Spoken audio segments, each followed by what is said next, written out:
ఇప్పుడు వైసీపీ ఎమ్మెల్యేలు టీడీపీలోకి వెళ్ళే అవకాశం ఉందని మీరు అనుకుంటున్నారా?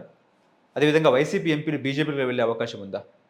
ఎంతమంది ఉన్నారండి? ఒక 50 మంది ఉంటే మనం చెప్పుకోవడానికి ఉందా 11 మంది. ఎంపీలు మాత్రం అండి గురుమూర్తి కూడా నేను చెప్పుకోవాలి. ఆయన వెళ్ళకపోవచ్చు. అవినాష్ రెడ్డి బీజేపీలోకి వెళ్తారా? అవినాష్ రెడ్డి గారు తను కాపాడుకోవాలని బీజేపీకి వెళ్ళొచ్చు కానీ చంద్రబాబు నాయుడు గారు ఒప్పుకోరు. వాషింగ్ పౌడర్ ఊరిస్తూ ఉంటుంది. చంద్రబాబు నాయుడు గారు ఒప్పుకోరు. పాత రోజులు కదా ఇవాళ. ఓకే. ఆయన మీద ఆధారపడే పరిస్థితి వచ్చింది. ఆ! అందువలన ముగ్గురు మనుషులు ఆయన సొంత మనుషులు. అరకులో తప్ప. హ్మ్. అందువలన వాళ్ళు ఎక్కువ మంది వెళ్ళకపోవచ్చు. హ్మ్. కానీ రాజ్యసభ ఎంపీలు 11 మంది ఉన్నారు. హ్మ్. ఇది బీజేపీ వాళ్ళు తెలుగుదేశం తేల్చుకోవాల్సిన అవసరం ఉంది. తెలుగుదేశం తానే 7, 8 మందిని లాగేస్తే చీలిక అయిపోతే అఫీషియల్గా పార్టీ విలీనం అయిపోతుంది. వైఎస్ఆర్‌సీపీ. వైఎస్ఆర్సీపీ పార్లమెంటరీ పార్టీ దీంట్లో విలీనం చేసేసుకోవచ్చు. ఓకే. 2/3 చేసేసుకుంటే ముందు కేసీఆర్ గారు చేశారు కదా హ్మ్. మిగతా పార్టీ. అలాగా కాంగ్రెస్ పార్టీని కూడా చేశారు విచిత్రంగా. అవును. భలే విచిత్రంగా ఉంటుంది. ఎల్పీలో. ఆయన గొయ్యి ఆయన తవ్వుకున్నారు. ఇంకో ప్రతిపక్ష పార్టీని లేకుండా, టీడీపీని లేకుండా, ఇంకో పార్టీని లేకుండా బీజేపీని ముందు పెట్టుకుని ఆయన గొయ్య పూర్తిగా తవ్వుకున్నారు ఆయన. అందువల్ల నా ఉద్దేశం ప్రకారం బీజేపీ చాలా ఎక్స్పర్ట్ అండి. 4 ఎంపీలు లాగేసింది. తెలుగుదేశం ముందు 5, వాళ్ళ పార్లమెంటరీ పార్టీ ఆఫీసులో ఒక ఆఫీసులో 5 మినిమం గ్రూప్గా గుర్తింపు పొందాలి. గుర్తింపు వచ్చేదాన్ని ఒక కనకమేళ రవీంద్ర కుమార్ గారి నుంచి మిగతా అందరిని లాక్కెళ్ళిపోయారు. రవీంద్ర గారు ఎవరు?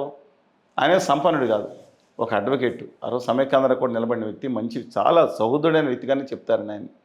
అలాంటి ఆయన ఒక్కడు నిలబడ్డాడు. వీళ్ళు ఎంతమందికి ఇచ్చారు చంద్రబాబు నాయుడు గారు? పెద్ద పెద్ద వ్యాపారస్తులకి 100 కోట్ల ఉన్న వాళ్ళకి ఉన్నారా? అట్లాంటిది బీజేపీ తీసుకున్నాను చూస్తున్నాను. వాళ్ళు తెలుగుదేశం తీసుకుంటే రాష్ట్రానికి ఉపయోగపడవచ్చు, లేదా ఇంకో పార్టీ తీసుకోండి జనసేన, నేను ఎందుకు వద్దంటాను. అందువల్ల ఎమ్మెల్యేల వరకు కూడా ఖచ్చితంగా ఈయన రెడ్ బుక్ ఇంకా ఓపెన్ చేయలేదు అనుకుంటా. పవన్ కళ్యాణ్ గారి వైల్డ్ బుక్కే ఉంటుంది గట్టిగా. ఈ 2 బుక్కులకి ఓపెన్ చేస్తే ఏముంటుందో కానీ, బట్ మీరు తీసుకోండి. ఆయన నెగ్గింది విశాఖపట్నంలో 2 సీట్లు, అరకు పాడేరు. గిరిజన ఎమ్మెల్యేలు ఇంతకుముందు మరి గిద్ది ఈశ్వర్ గారు వైకాపాలు నెగ్గితే చంద్రబాబు నరికి ఏం మాట్లాడారు మన అంశం ఇక్కడ మాట్లాడుకోవడం, ఆవిడ వెళ్ళిపోయారు. చూశారు కదా ఇప్పుడు ఓడిపోయారు అనుకోండి. ఆ తర్వాత 2 సీట్లు ఎవరు దర్శి బూచేపల్లి శివప్రసాద్ రెడ్డి గారు చాలా గట్టి పోటీలో ఓడిపోయారని కొన్ని సీట్లు రాత్రి 12:30కే 400 ఓట్లు తేడాతంతో నెగ్గారు. ఎర్రగొండపాలెం స్ట్రాంగ్ ఇదండి. తర్వాత ఇంకోటి చిత్తూరు సీట్, తర్వాత ఏమో కర్నూలులో 2 చూశారు, కడపలో 3. అందువలన కడపలో ఆయన మిగతా కాన్స్టిట్యున్సీస్ తెలియదు కానీ, బట్ లెటర్ వెయిట్ చేసి వాళ్ళు వెళ్తే 3-4 పెద్ద ఇబ్బంది లేదు. ప్రతిపక్ష హోదా పోయేది లేనే లేదు. ఇంకెట్లా పోతుంది? రాష్ట్రంలో 3వ అతిపెద్ద పార్టీ అయింది. బీజేపీ కంటే తక్కువ స్థానాలు తెప్పిద్దాం 4వ పార్టీ అవుతుందని కొంతమంది ఆలోచన. But let us wait and see అండి. పార్టీ ఆయన విధానాలు మార్చుకుంటాం మీద ఆధారపడి ఉంది సర్వైవల్. 2012లో ఉన్నప్పుడు అనుకూలత, 11లో ఉన్న సింపతి, హీరో వర్షిప్ ఏమీ ఆయన మీద లేవు వాళ్ళు. కానీ మీరు దయచేసి అండర్స్టాండ్ చేసుకోండి. తెలుగుదేశం పార్టీ 2019లో ఓడిపోయినప్పుడు వచ్చిన ఓట్లు 13.17, 180%. ఇవాళ వైఎస్ఆర్ కాంగ్రెస్ పార్టీకి అంతకన్నా 0.2% ఎక్కువ ఓట్లు వచ్చినాయి. అంటే దాదాపు 40% ప్రజలు వాళ్ళ వైకాపాతో నిలబడి ఉన్నారు. అప్పుడు చంద్రబాబు నాయుడు గారితో నిలబడినట్టు. ఎందుకు ఇంత తేడా వచ్చిందంటే 56% పైరు వచ్చింది. మిగతా అందరూ ఒకటయ్యారు.